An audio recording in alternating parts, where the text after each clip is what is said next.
शिव जी के महाकाल आदि 10 अवतारों का तथा 11वें रुद्र अवतार का वर्णन। तदंतर यक्षेश अवतार की बात कहकर नंदीश्वर ने कहा, मुने अब शंकर के उपासना कांड द्वारा सेवित महाकाल आदि 10 अवतारों का वर्णन भक्ति पूर्वक श्रवण करो। उनमें पहला अवतार महाकाल नाम से प्रसिद्ध है, जो सत्पुरुषों को भोग और मोक्ष प्रदान करने वाला है।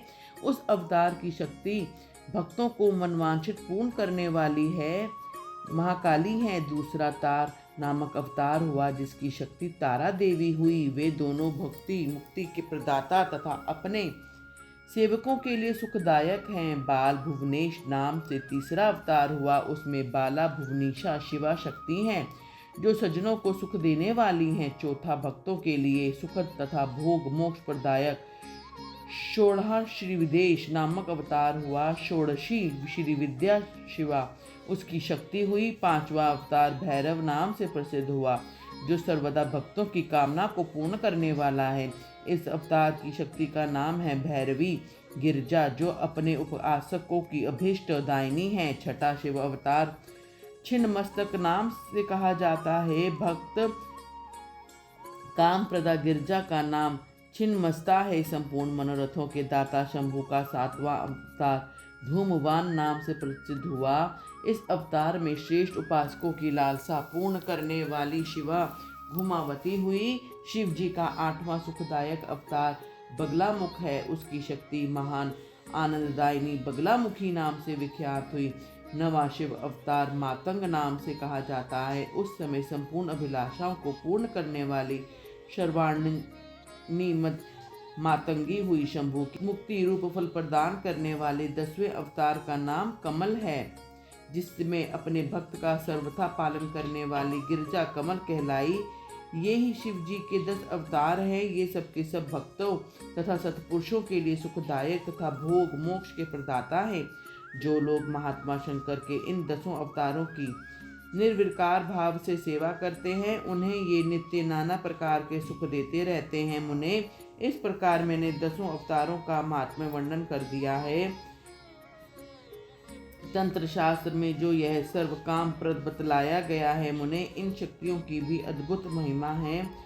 तंत्र आदि शास्त्र में इस महिमा का सर्व काम प्रदत्त रूप से वर्णन किया गया है। ये नित्य दुष्टों को दंड देने वाली और ब्रह्म तेज की विशेष रूप से वृद्धि करने वाली हैं। ब्राह्मण, इस प्रकार मैंने तुमसे महेश्वर के महाकाल आदि 10 शुभ अवतारों का शक्ति सहित वर्णन किया है।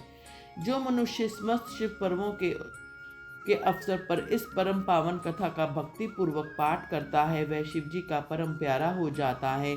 इस आख्यान का पाठ करने से ब्राह्मण के ब्रह्म तेज की वृद्धि होती है, क्षत्रिय की विजय का लाभ करता है, वैश्य धनपति हो जाता है और शूद्र को सुख की प्राप्ति होती है।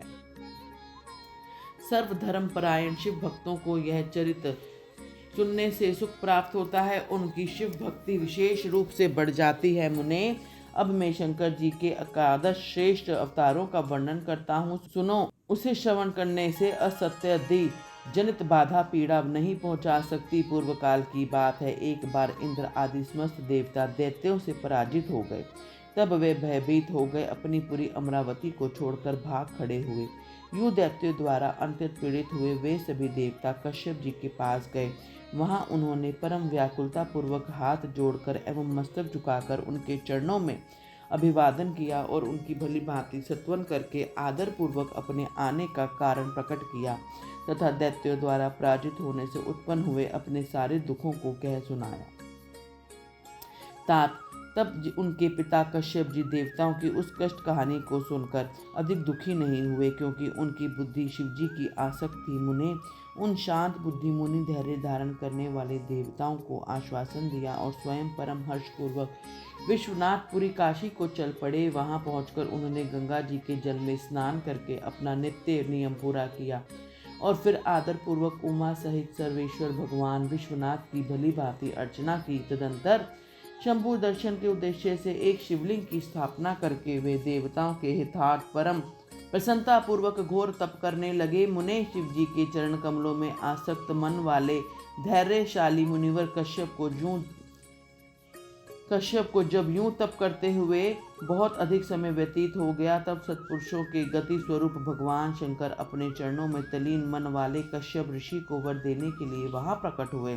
भक्त वत्सल महेश्वर परम भक्त प्रसन्न तो थे ही, वे बोले वर मांगो। उन महेश्वर को देखकर देखते प्रसन्न बुद्धि वाली देवताओं के पिता कश्यप जी हर्षमग्न हो गए और हाथ जोड़कर उनके चरणों में नमस्कार करके स्तुति करते हुए यूं बोले, महेश्वर मैं सर्वथा आपका शरणागत हूँ स्वामी।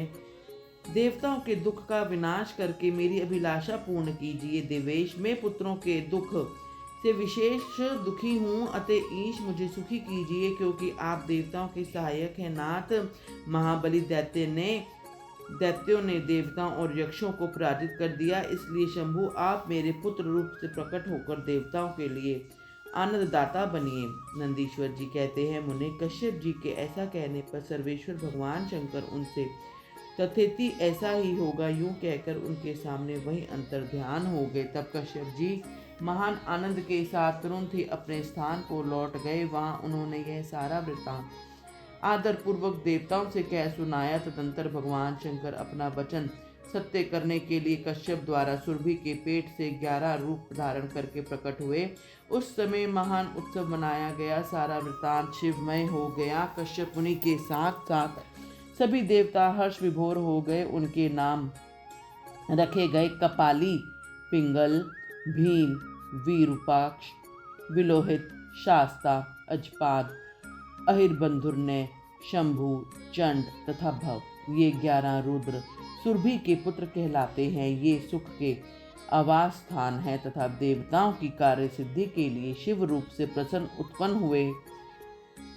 ये कश्यप नंदन वीरभद्र रुद्र महान बल पराक्रम संपन्न थे। इन्होंने संग्राम में देवताओं की सहायता करके दैत्यों को संहार कर डाला। इन्हीं रुद्रों की कृपा से इंद्र आदि देवगण दैत्यों को जीतकर निर्भय हो गए। उनका मन स्वस्थ हो गया और वे अपना अपना राज्य कार्य संभालने लगे। तब भी शिव स्वरूपधारी वे सभी महारुद्र देवताओं की रक्षा के लिए सदा स्वर्ग में विराजमान रहते हैं। तात इस प्रकार मैंने तुमसे शंकर जी के 11 रुद्र अवतारों का वर्णन किया है। ये सभी समस्त लोकों के लिए सुखदायक है। ये निर्मल आख्यान संपूर्ण पापों का विनाशक, धन, यश और आयु के प्रदाता हैं तथा संपूर्ण मनोरथों को पूर्ण करने वाले हैं। बोलो हर हर महादेव।